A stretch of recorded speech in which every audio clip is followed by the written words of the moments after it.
All right, today we're going to go over a common interview question. Tell me about a time when you failed to meet a deadline. This could also be a good example for tell me about a time you made a mistake or tell me about a recent failure.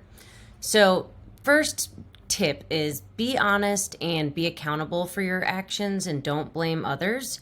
Everybody has missed a deadline or made a mistake. The hiring manager wants to know how you handled that situation and what you learned from that situation. Along that same vein, highlight how you overcame adversity. The hiring manager wants to understand how you deal with pressure and challenges and that you're not going to crumble if times get tough. Okay, so here's an example answer. A few months ago, I was working with our payroll team on a project to update our timesheets, which is how we collected time and attendance for our employees. We had to make an important change due to legal reasons, and we were working on a tight deadline. Despite my best efforts, I was not able to meet the deadline for collecting all of the requirements from various departments.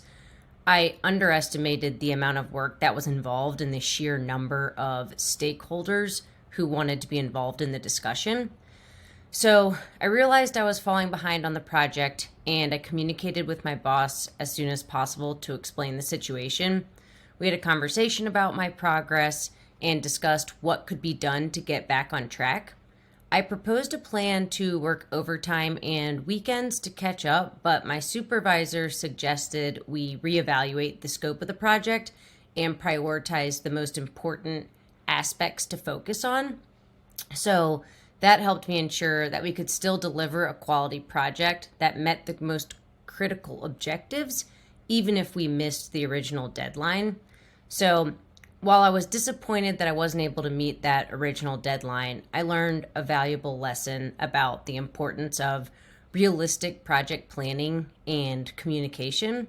Since then, I've become much better at estimating the amount of time needed for different tasks, and I also prioritize communication with my supervisor to ensure we're always on the same page about project timelines and expectations.